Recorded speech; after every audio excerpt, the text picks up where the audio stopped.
Welcome to Freddy Live. Today we are joined by an honored guest. We've been trying to get a hold of him, the co-founder and CEO of AutoGenius and a good friend of Freddy Media, Ben Hadley. Happy Thursday, Ben. How are you?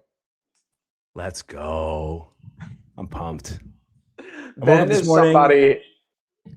Dude, I was sick for the last 3 days. Oh, right? You've been sick. Well, you have kids. You and I both have kids. We get sick every week. I saw it coming, the green thing coming out of the nose, and I was like, that is my future. It's my future. But when you're a father, you charge right at that. You can't run away from it. You just know you're going to get sick, and that's going to be how it goes. She slept with us that night, and I made sure that all the coughing was going right to my face that whole night, and then I just wanted to get it over. Nice. Yeah. Well, Ben, we're both kind of young fathers, I guess, in our late 30s. We both have started businesses. I'm very proud of you and what you've been able to accomplish with AutoGenius. I think it's incredible. But I think our common background is you and I both started in the entry-level place of the automotive business. You were an SDR for dealer.com, right? Not even just an SDR. Dude, I started as an intern. Oh, you were an intern. So how did you convert the intern opportunity to a paid opportunity? I went in to graduate at college. I had to get an internship. My wife wasn't my wife, but she was my girlfriend at the time. And she was like, well, you're super into tech. Why don't you go start at that company, dealer.com? Yeah. I go through all their job listings, and there was a listing for intern at the training department. And I was like, training and sales is the same thing. And I'm the #1 iPod salesman in all of Circuit City for the whole Northeast right now. You were. And that has roots in CarMax. I mean, Circuit City, basically CarMax. I was destined to do this, yeah. So I go in, I interview with this woman. She's actually now going down to Jacksonville. Her name's Ilka. Shout out Jacksonville, Freddy Media headquarters. Yep, let's go.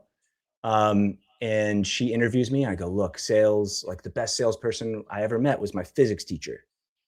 And they taught me why I should study physics. So that's training. Like, give me this job.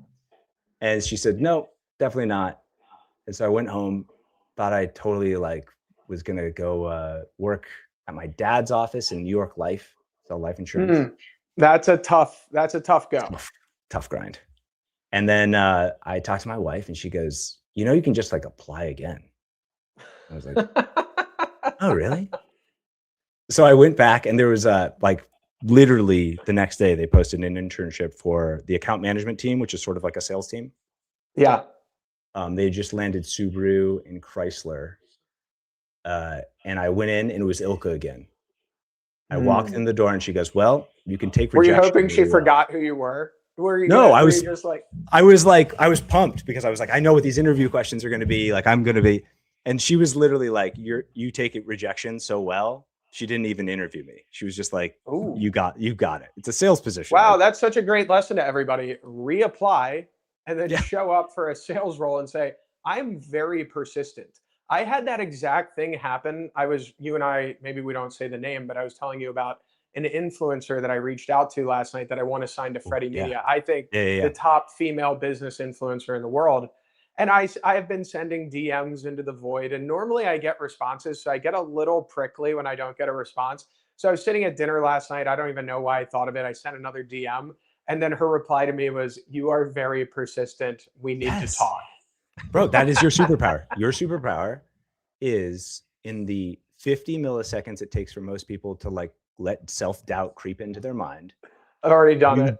You're typing on the DM. You're like, I can't stop now. She sees the typing indicators. I gotta press enter. Man, when I see somebody that I think has a ton of value in the B2B media space, I cannot help myself. But sometimes you run into things like, TBPN, you and I talked about them getting acquired by OpenAI. I successfully got to the conversation with the decision makers. Hey, come work with Freddy Media. And they were like, dude, we don't need money. We have Peter Thiel and the founder fund. And I was like, oh, okay. Well, I don't know what to do for you then. Yeah. Well, but now you could spin it. Now We've you been have more exploring a things. partnership with like the European version of TBPN. We're getting pretty far down the line with that. I'm kind of hoping it closes. But Ben, tell me Yeah. about becoming a sales guy in the vendor space. How did you become successful at that? You became like a pretty good sales guy for dealer.com, huh? Yeah. How did I do that? So rejection, check. Got a lot of that. Love and fascination for what I was actually selling was probably number two. I don't always love the Grant Cardone books, but Sell or Be Sold. It was like, You know, I when I was a young guy, Grant Cardone was in a Coons management meeting and he yeah. walked up to me and he handed me that book. I never read it. Oh, bro, it's great. I mean, it literally is just like the whole too long didn't read is you have to be sold on the product or you're not going to be able to sell it to anybody else. Like Yeah. either the customer sells you on why they don't need it or you're selling them on why they do, you know? Okay, well, that's Um, great. Did you see yeah. the clip on the internet where Grant Cardone was talking to Jordan Belfort, like the Wolf of Wall Street, and Grant Cardone like scared him? He was like, he was like, even when people say they're not interested, that's interested. And Jordan Belfort was like, no, that means they're not interested. And Grant was like, Yeah. no, not is their level of interest. And like this biggest psycho in the history of business, Jordan Belfort was like, I think you're a little too much. I remember seeing clips of that and I couldn't go to watch it. Well, and by the way, like I've hung out with Grant Cardone before. He He's honestly fun. is a sweetheart. Yeah, he's like a nice guy. Like Oh my I goodness. think My brother sold cars at Coons with me. You know, he yeah, was at the Chevy store, I was at the Toyota store. Like the meetings where Grant Cardone was doing sales training and he was like making fun of the guy in the back of the room, or he's making fun of my brother. I think he totally. like called my brother fat one time. Like we laugh about that till this day. Yeah, dude, I don't know. I mean, like, shout out George Magda for introducing me. But good. I mean, like, I don't love some of his sales tactics. But whatever, dude. Like, he's obviously successful. He's done a great job. Oh, I don't hate on him I at wouldn't all. give him too much credit to my sales success. That book was good. Still like the book. My biggest thing was I created early on like 5 mentors. So Mm. I thought in my mind, like, I'm gonna run Ben like a board of directors. And Ben, have you uh always thought like big and structured like that? Because I'm the most shoot from the hip, just keep moving guy of all time. And you're like, I'm 23. I'm going to assemble mentors, and then they will be my board of directors. yeah, I literally I think probably over like figuring out ways where overthinking or anxiety is going to turn into a benefit rather than a detractor or deterrent is Mm. my like it's You like, you oh have a lot of depth to your thoughts and ideas. I yeah, like if bring you harebrained ideas, and you dig deep and string them together. the funniest part, dude, is now when I call people, I'll usually get some form of Ben. Usually I'll get, whatever, we'll talk. But like often I'll get, Ben, I only have 15 minutes. Like this, Ooh. there's this like, You're hey, a long chat. You're a Ben, long I chat know guy. you need an hour from me right now to like work through some thing you've been thinking. I have 15. Can you get it done then? If not, we got to like figure out some other time. Well, think about this, Ben. Like you're early in a career, you're a cold caller, you're doing demos, you're putting money on the board, but that's not really a creative job, and you are a creative guy. Did you feel like stifled in that? When did you get to a point in your career where like your Mm. actual creativity started driving outcomes and revenue for you? Okay. Let's go back to that board of directors. So I had 5 on purpose, odd numbers, so there was never a tie. I had differentiation levels of risk tolerance. So one mutual guy on there, Mike Colaccio. Shout out Oh, Mike he hired Colaccio. me at Full Path. Yep. I worked under him, and he was always like risk on. Like the dude would Mike be is a like in charmed Vegas. individual. Mike strings together wins. Never question what's going on. Just hang on to the Exactly. coattails. 100%. I had a counterbalance to that. It's a good buddy of his, um, who is way more conservative, way more like, I got to think this through. And I had like kind Structured. of intermediaries between it. And so anytime I had a big career move or wanted to do something, I'd go pull all those guys together and be like, hey, this is what I'm thinking. What should I do? That led me eventually to leaving dealer.com because of exactly what you just said. Like at some point I was like, man, I really want to become a founder and do my own thing, but I'm sort of too anxious to do it. So I created like a thought process, which was I will work my way down to being employee number 1. So went to Clairvoy, was employee number 6, then went to Prodigy. And I think went to Clairvoy, I was employee number like 13. Went to Prodigy, I was employee number 6. So I slowly got down. Prodigy was sold, right? Prodigy got acquired. Yep. Upstart. Now it's called Upstart. Yeah. Sweet. Yeah, that's really interesting to think about working your way closest to the founder and the CEO and the decision maker, finding yourself like in the actual team that makes the decisions. It was, you and I met when I was at Full Path. I had to fight tooth and nail to get like a vendor job. Mike Colaccio will tell you that like he has a never hire somebody with a in-store background rule, and he like was gonna cancel my interview, but then he forgot to cancel it, and I popped up there, and like the interview was good, and he was like, ah, damn it, I have to hire this guy. But I think I was employee number 1 at Car Dealership Guy, and it definitely is the springboard that gave me the confidence or delusion to start my own business. Yeah, like how did Yossi reach out? Did Yossi reach out to you? Do you DM him? And no one's ever reached out to me and asked me for something. I love it. Was that a DM?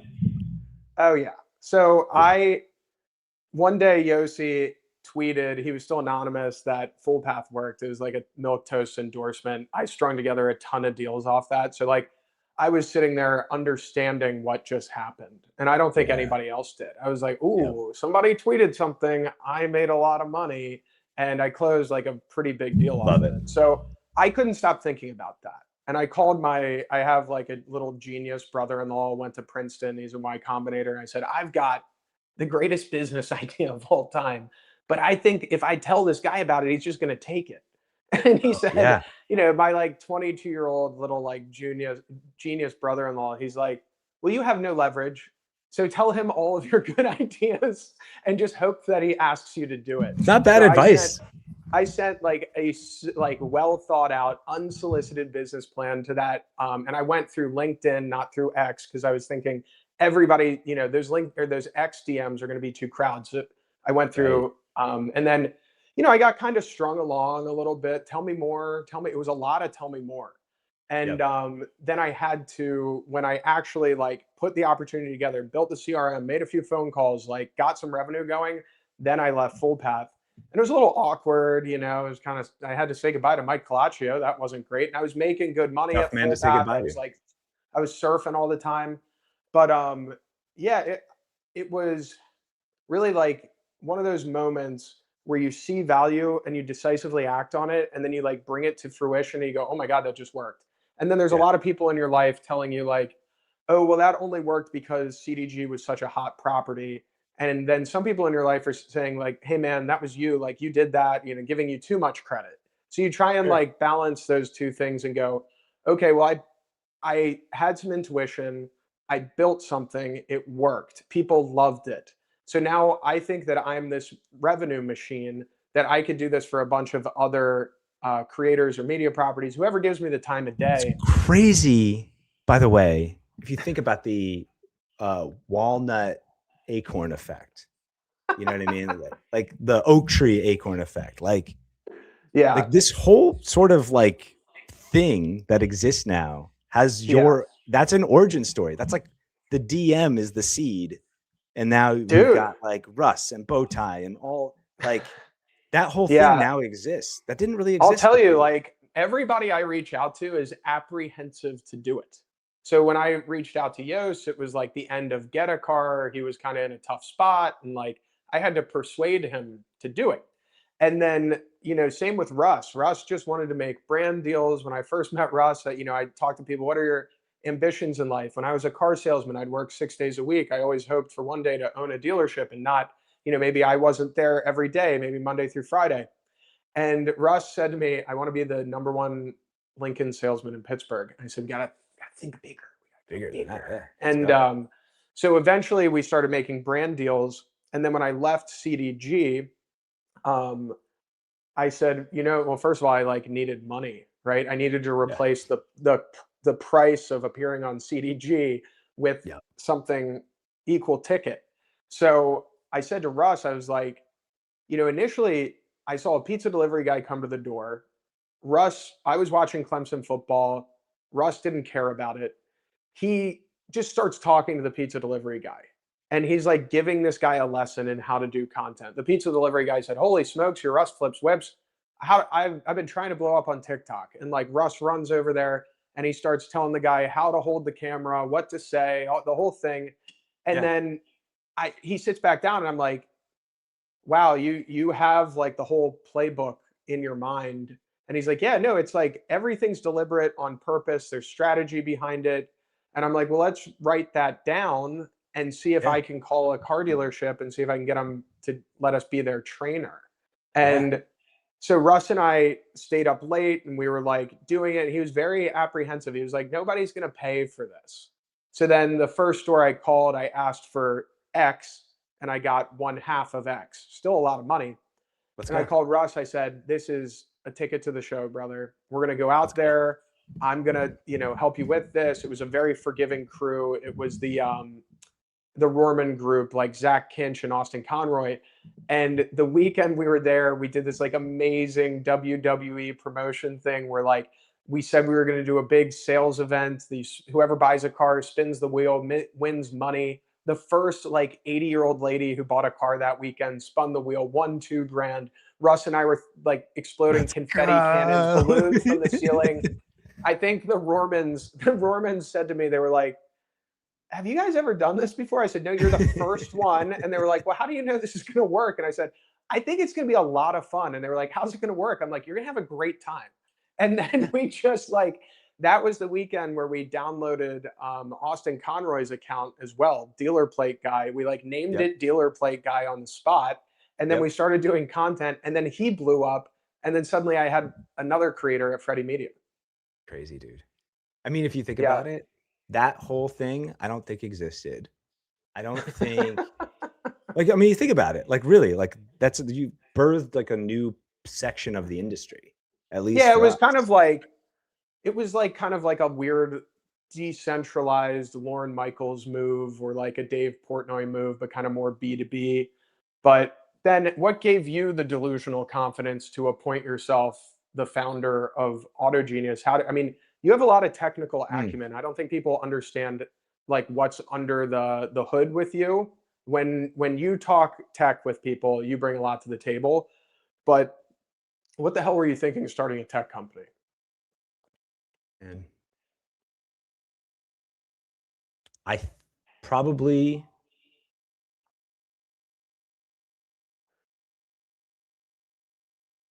hmm, you know, I think the biggest part about what drove me to do this is that I'm actually a co-founder, not a founder. So Kyle, Kevin, we like met in COVID off of DMs on LinkedIn. And if I think DMs. about it, like, you know how I was telling you I wanted to be employee number one? Technically feel like I'm employee number 3 still. Like those guys, you know what I mean? Like all 3 of us are sort of tied for number 1. Like I've Yeah. never actually kind of been employee number 1, but there was a sort of like leap of faith. I was telling Kyle, I remember he was at Nelson at the time. I was like, Yeah, I remember telling that. him, Nelson Mazda. yep. And I was giving him advice. I was like, dude, you got to go leave. We should start something, blah, blah, blah.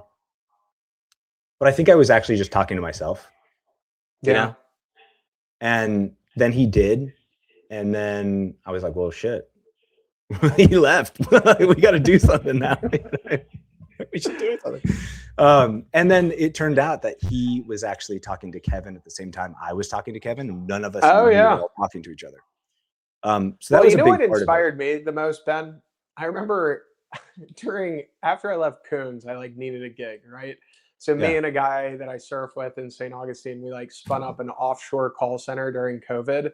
and it was Yeah. literally in Nicaragua, and it was just crazy. Like we had over 150 agents making calls on like franchise car dealerships, really prominent car dealerships. I have no clue how I got into them, but I did. And I went to NADA. I was like, oh well, I sell things to car dealers, so I'm going to go there. And I was Yeah. walking through the floor in Vegas, and I was just so inspired that there was like this whole economy of people, and all they do is sell things to car dealerships. And it hit me.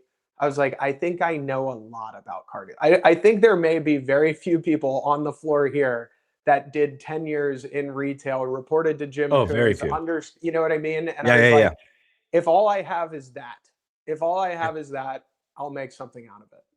Yeah. Dude, I think for me, it's a little different. Like my family has dealerships, didn't want to get into auto. I wanted to get into tech. I fell in love with auto late. There was a portion of me that loved the hustle of this industry. The other part of me loved that almost everybody finds like a second chance in this industry. Yeah. Like it's not like people's number one choice. It's sort of this like fallback plan where there's And it always was way more so that 10 years ago. 10 years ago, yeah, it was like almost, for it sure. was so farm league. Now the Yep. tech scene in automotive is It's getting comparable crazy. to normal tech. And Yep. then the opportunities within the dealerships, they ebb and flow with like the quality of career progression, but generally are But you get really these good. like you get these amazing like redemption arc stories constantly where people are like, Mhm. oh, like I had an addiction, or oh, like I did this, or like, oh, like whatever, this vertical didn't work out for me. And then they come here and then reinvent themselves. So that was part of the allure. Um, I but dude, remember when you made honestly, like, was this the biggest deal you made at the time? I remember when you built the Coons website with Auto Genius. That kind of oh, blew it me was away huge. because I was coming from that. And then Mike Colaccio was showing me, check out the website Ben just built. And I was like, oh, I worked there. And I was looking at it and I was like, way to go, Ben. Like you closed a giant deal. Bro, that was the craziest. That was we I think spent, I don't know, $750,000 of like credit cards to make No this way. happen. Yeah. You had to get real leveraged in order to be successful. Oh my God, dude. Like I leverage don't think was I like, have the courage for that. I think that's dude, there was like for times, real men. no joke. I'm not even joking. There was times where my wife would be like, yo, like I DoorDash something and like the credit card's like not, I was like, oh, it's expired. Like switch Oh, it to like nice. the Costco one, you know? And she'd be like, what? Why are we using the Costco card on like finding the money? Oh my God, man. Leverage, like, it was crazy how much risk on we were Wow, I for respect that. that a lot. And how did you maintain calm, like friendly Ben throughout that, or were you stressed and agitated? Would you snap? Hmm. Yeah. I don't I don't think I ever really exude outward stress very much. Usually just stays pretty compartmentalized. Well, that's good. I was pretty internally, I was fucking scared as shit, but uh you know what I mean? Externally, I don't think anybody could tell. My wife certainly had no idea. Like it was until So if after you like, carry financial, you carried financial stress for 12 months, more than 12 months. yeah, probably more. Probably like And 18 then months. Yeah. when you start breaking even and profitability is on the horizon and it starts to seem inevitable, what does that do to you? Like, what's the weight off your shoulders in that moment? Well, that was the craziest part is like, okay, imagine this is the story. You go, I'm leaving a great paying job. That I'm gonna, everybody, you have to do that. If you're going to do yep, anything in life, you have to have the courage to leave something good. you have to. Like that's how you know the next thing could be good. I leave it. Um, I go, hey M, my wife. Here's the brilliant idea. We're going to create a community of the people we know will buy the product, but we are not going to create the product. We have no idea what the product's going to be. That is the genius of Auto Genius is you built the community of all the Yep. marketing directors, this closed loop that vendors aren't allowed in. No vendors allowed. And we'll just shut up and listen. And then eventually, you know, a couple months will go by. They'll come up with an idea that like they can't solve themselves and we'll solve it. And Mm. literally, I think 6 or 8 months went by. I mean, every month, my wife would be like, they come up with an idea that, and I'd be like, Your no, wife was actually, like monitoring, like, hey, they anything cooking, Ben? well, she's like, I'm ready for you to like have a job again. Like, otherwise you're just sitting as a Slack moderator every day. Like, you know what I mean? Like, you're just sitting on your computer, like waiting for, you know, and so no, but the community is like literally so smart, genius. They're solving all their own problems. It's like at one point there's this like Facebook thing, and then like Leah Garcia comes in. She's like, no, I figured it out. And like Ryan Everson solves like all of his own problems constantly. Yeah, Anyways, that's the guy in California, right? no, Everson's Garber in Michigan. Garber. Yeah. Is he the one who like implemented Salesforce or something? Is some famous, is that the guy? That was Nathan Hollenbeck at DGDG, Ah, but Everson could, like, he's one of those guys that would be like, give me a weekend, man. Like he's an absolute, you know, genius. Got a great chandelier too. So 8 months goes by, no ideas. Jake Barron, a VP of marketing at the time at Coons, finally comes yeah. in. He's like, I can't figure out website speed. That then creates the whole train, right? We spend like tons of money in the next 3 months, more than I've ever expected to spend in my life. We don't actually make money because the next idea that we had, Speed Layer, which is like now on over 500 websites. That's incredibly successful. I'm proud of you on Speed Layer. But that one we come up with because one of our providers that helped us create Coons basically was like, your costs are going to go up $10,000 per domain per month. And we're like, I can't go to a dealership and be like, your website's going to cost 25 grand a month. Like that just, they wouldn't, even though I think it's reasonable, no dealership on earth will think that's a great idea. Yeah. So then Kevin went dark for a week, co-founder. He comes back with in the kind of miniature version of what Speed Layer is today. That takes off, but we give it away for free to 100 dealers to test it. While you're in debt. Wow, I'm in debt. Yeah. So for another year, we resist That's the such a good temptation lesson. of charging. That is anything. such a good lesson for everybody that wants paid betas. Ben was 700 grand in debt and gave it away for free to 100 people. Yeah, because we wanted to A/B test it and make sure it worked across all platforms. Like it was so tempting to just be like, please pay us, you know? I was on the other end, Ben. I made like 4 brand deals for Chris Kerner, had 5 grand through the door and hired Savannah. And then I was like, well, that's an expense. Got to cash flow that. And then, once I have that stable, okay, need another person to help her fulfill all the crazy things I'm putting on her plate, hire Weston, hire Noah. Then we just kept growing into it, which is, I don't know. I think No, there's no wrong way, by the way. That's like actually, I would almost argue that's almost more private equity minded. Like most private equity would rather get cash flow, EBITDA positive, and like know that they're in control of their own destiny. VC world is sort of like, it's all just ones and zeros in the bank account. Let's just, just give me some more of those. And like, did you ever raise money for Auto Genius? We did. Yeah. We had a lot of great investors, dealerships, most of which I think I can't tell you about, but great group of guys that helped. Yeah, Ben, congratulations on building something that is genuinely impressive. You're like truly are a good tech founder in our industry. You have a whole team that really supports you, and what you built is incredibly special. But let's talk about what we're really passionate about. Building crazy things on vibe coding platforms and just calling each other with weird AI use cases. Yeah. I called Ben this week and I was like packing for a family trip to go to Charleston for Easter.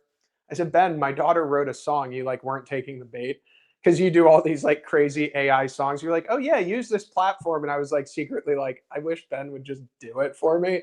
So oh, you wanted me to? I didn't even sniff that bait, bro. I was like, oh, dude. I gotta be more aggressive next time. But Savannah and you created like a song out of what the lyrics my 7-year-old daughter wrote. And like last night in the car, they're all dancing and listening to it. The excitement on my daughter's face is like the coolest present I could give her. But Ben, you and I are deep into vibe coding. You come from this like development background with technical acumen. I come at it with just like, I don't know, somebody, I feel like Sheer it's willpower. discovering fire. Like I'm a guy You, with ideas and execution, but no technical acumen. So I am just like my wife said, the first time we were doing marketing for a vibe coding platform, yeah. Indian company, emergent. I'm talking to the C-suite Yep. and I'm talking to the founder. And he's like, yeah, we built this thing. You just talk to it, you type in what you want, and it builds it. And I'm like, yeah, but it's like terrible, right? It like doesn't work. And he's like, no, it works perfectly. And then I was like, that doesn't exist. You're lying. And then he gave me like $2,000 worth of credits.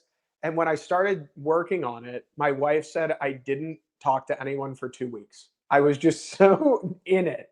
It felt Bro, like you suddenly have access to a thing that otherwise would have cost $500,000 it or is. It's also, time it or feels like to me, have you ever done day trading? no, I'm married to a wealth manager. I set it and forget it. She just tells me that Okay. I'm not poor.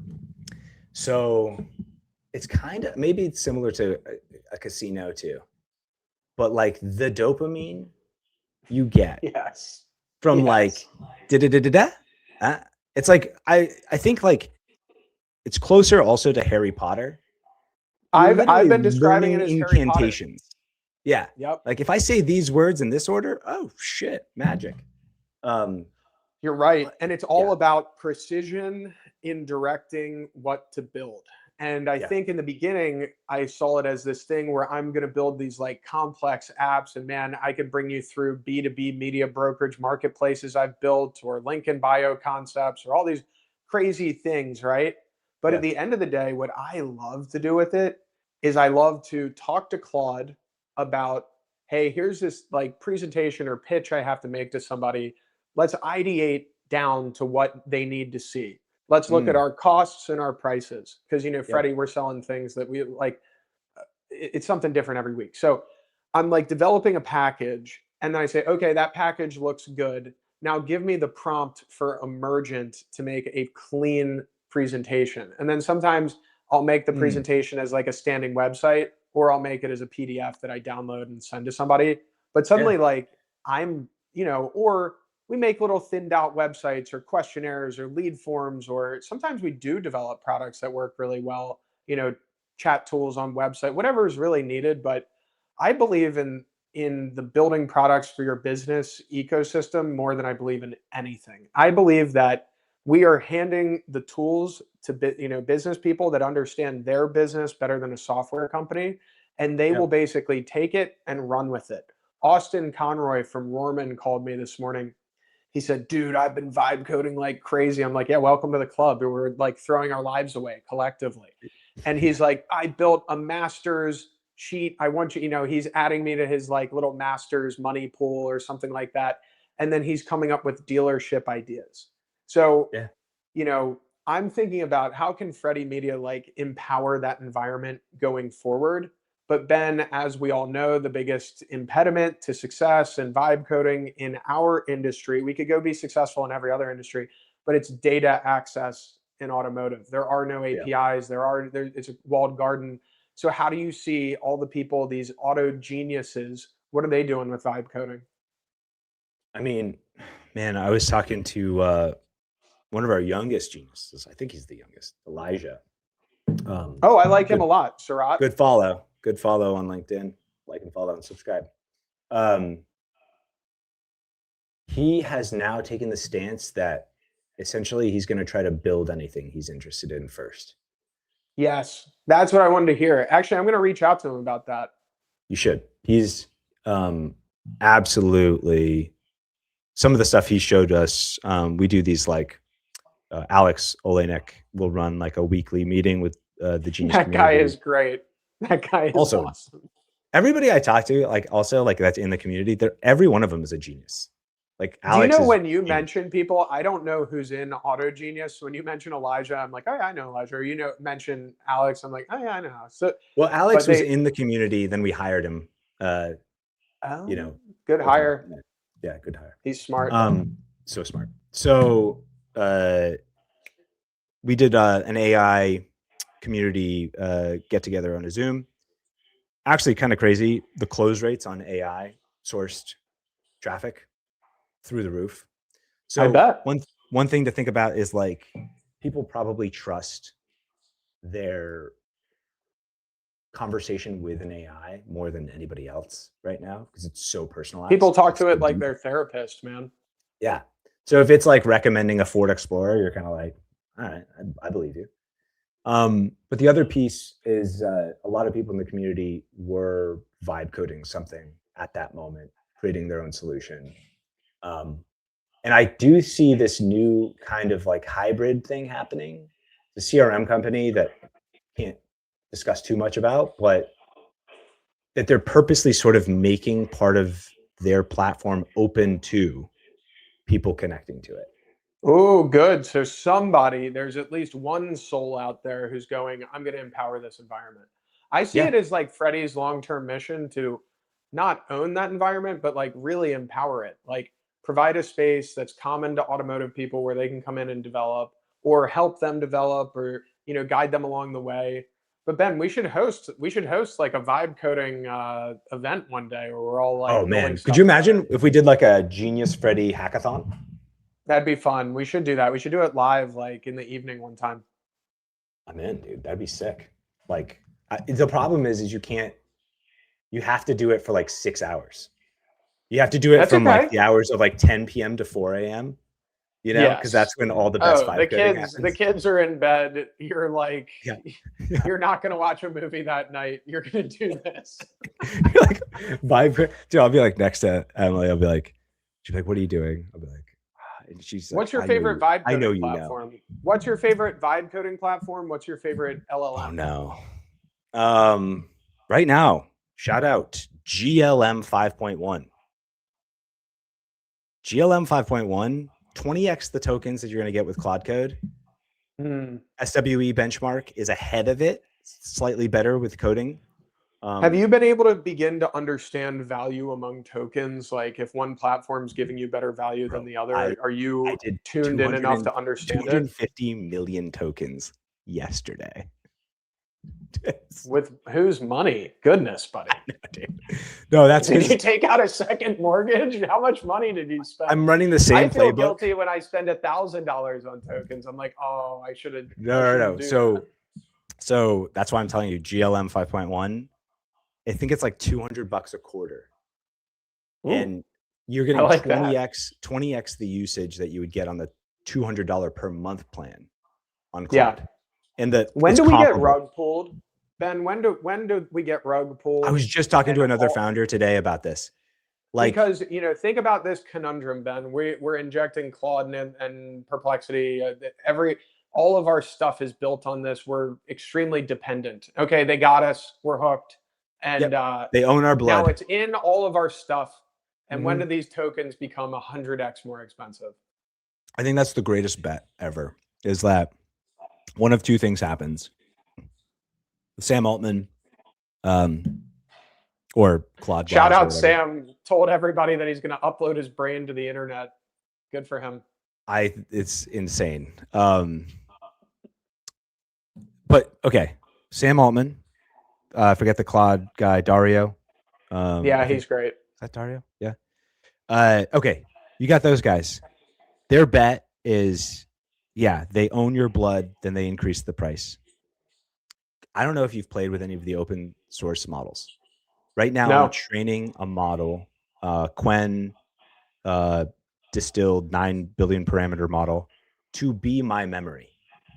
Okay, so I'm hammering it over the head and going, anytime you hear the word wife, it is Emily. Every time you hear the word daughter, it is Rita.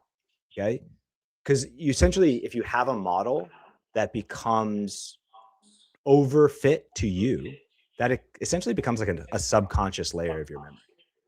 Wow. So every night, I basically overtune this model, and it starts learning that those words mean. So now other models can talk to that model, right? And it becomes kind of this infinite layer of memory. Now, I say that because open source models are ripping right now. Like there's very small differences now between some of the best open source models and some of the frontier models. But Ben, if when that you talk to people continues, that like aren't playing with these platforms yet, do you feel like they're in like living in North Korea? Like, I dude, think what are you missing out on, buddy? Like, get in I the had a game. friend. I had a friend. They literally went. They were like, "Dude, like, ChatGPT is pretty cool." Like, he was. I was like, "What, dude? What? What?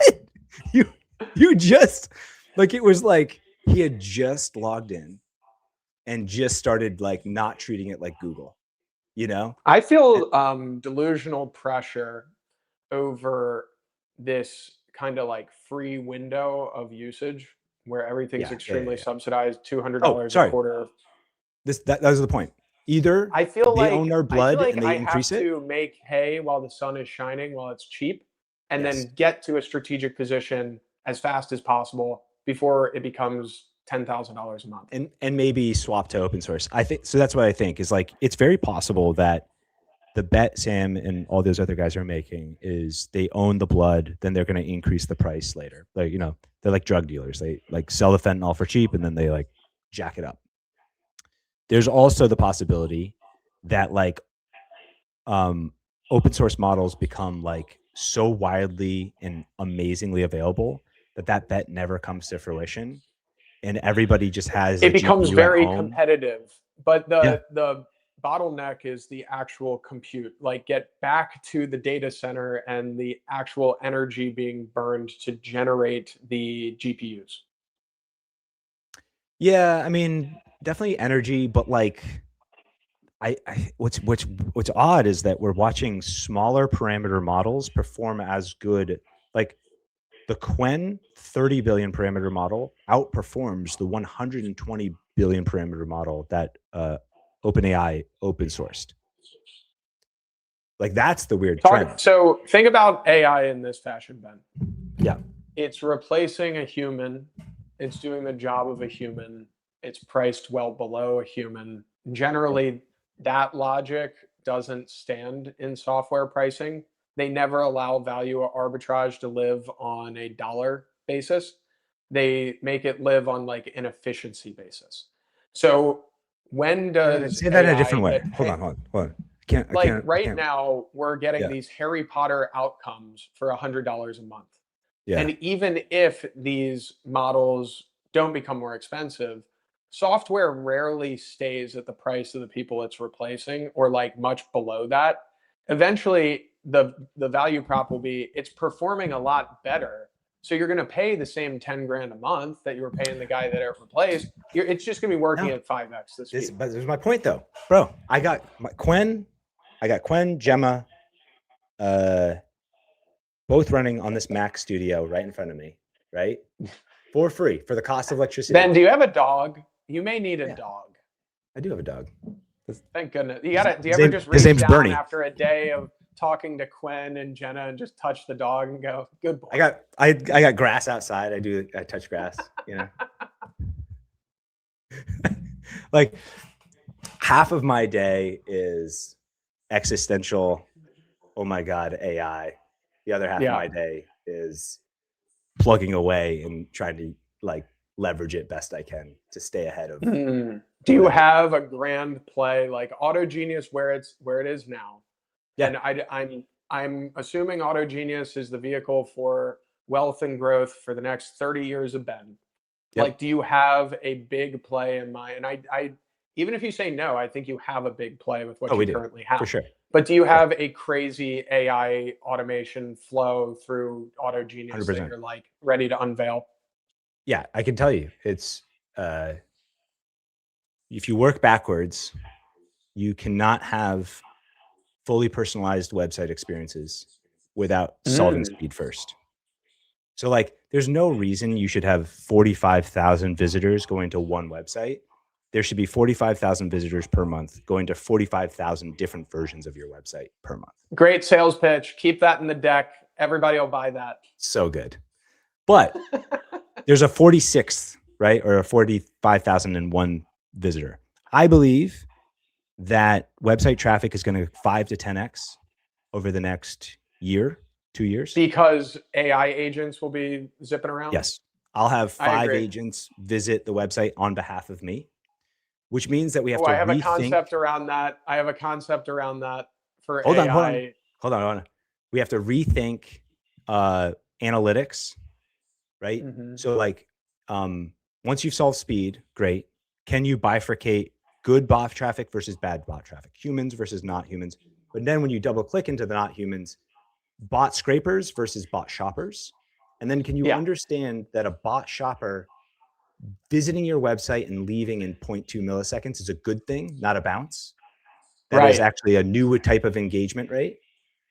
And that mixed with personalization, I think that's the future that we're like, Yeah, solving headed towards. websites for bot traffic is definitely where it's at. And when you speak that on the internet right now, people say, I put a thing on LinkedIn the other day, what percentage of your traffic is AI bots? And a lot of people said none or very few.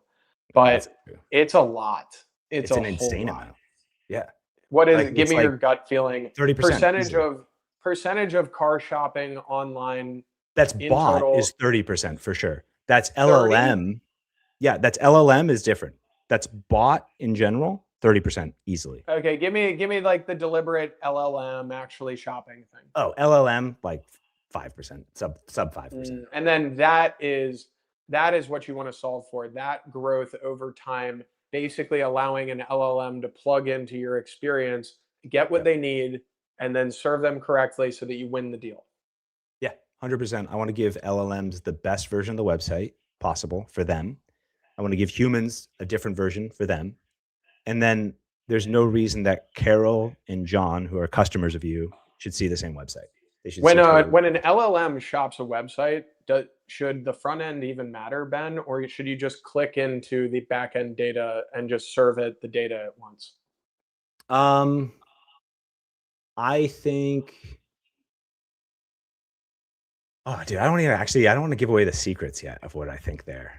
I think there's like some secret sauce that we have. Because that on probably that keeps it particular- quick. That keeps it faster if you give the LLM a way to plug into the back end and basically work around the front end. Then they search faster and they're Yeah. not searching the way a human would. And then you can deliver the info. Plead the faster. fifth. I plead the fifth. I plead the fifth. I plead the fifth. I plead You the didn't fifth. tell me that. Well, anyway, Ben, I am so appreciative to have you as a friend in our industry. I'm really You're the inspired man. by you. I think you're one of the smartest guys out there lurking around building weird things. And I'm inspired of the way you market your business. And I'm just glad that you're devoting your brain, time, and attention to our industry. And I have a lot of fun talking to you. Dude, this is amazing. I'm so happy we covered the news together. Thank you, Ben. You're the best. Thank you, everybody, You're for the best, watching. man. We'll get some clips out there. Check out Auto Genius, fastest websites in the world. Thank you, Ben. Thanks, bro.